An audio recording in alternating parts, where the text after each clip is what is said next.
Yo, what's up, everyone?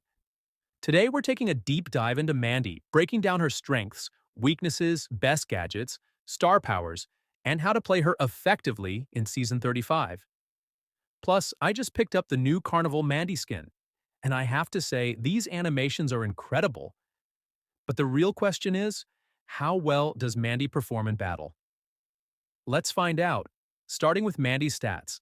At level 11, she has 5,600 health.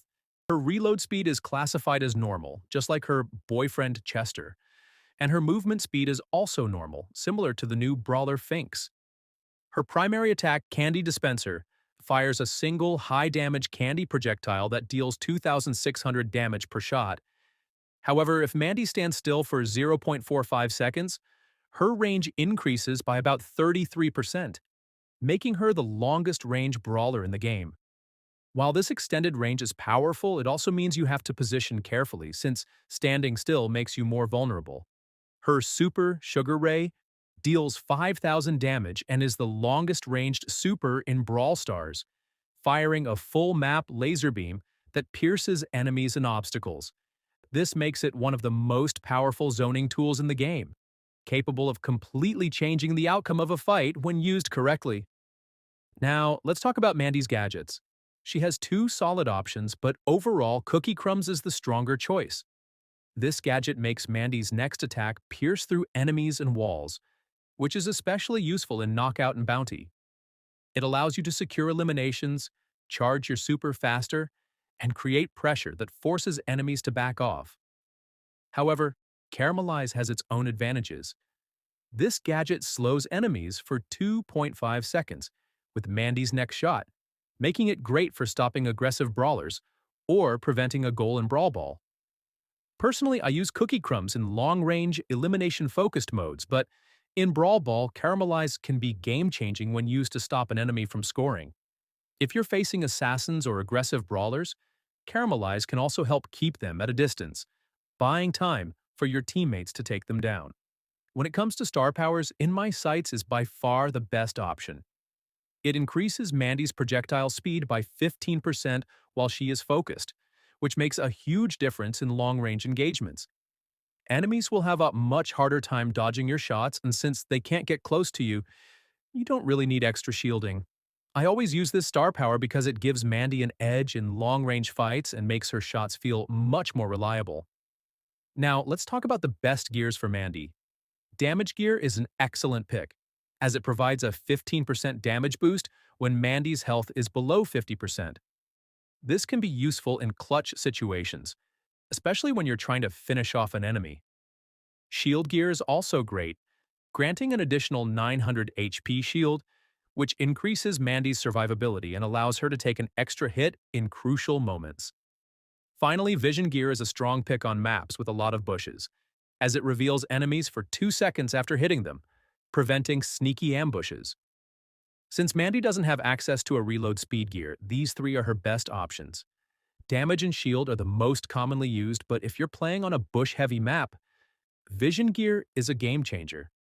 Moving on to Mandy's Hypercharge, Sugar for All changes her super and into a 3-beam attack covering a wider area. However, many players find this Hypercharge underwhelming since the extra beams often miss targets, reducing its overall impact. It's similar to her mutation, not exactly a massive upgrade, but it does have its moments. While it's not a must-pick like some other Hypercharges, I have managed to land some impressive plays with it. If used correctly, it can help control larger areas and apply more pressure in team fights, but don't expect it to be a game changer in every match. Now, let's talk about the best game modes for Mandy. In Bounty, she thrives due to her incredible long-range capabilities. She can control the map, pick off enemies from a safe distance, and build up her super to apply even more pressure.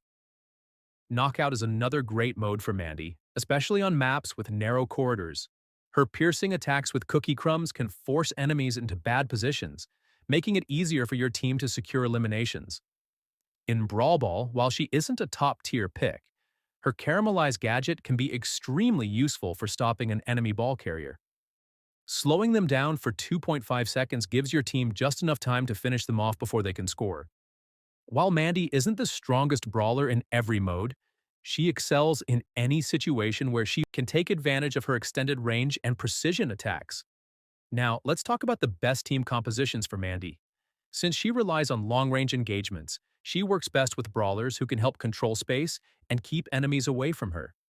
Good teammates for Mandy include brawlers like Piper, Brock, and Belle, who also excel at long-range combat and can assist in keeping enemies at a distance.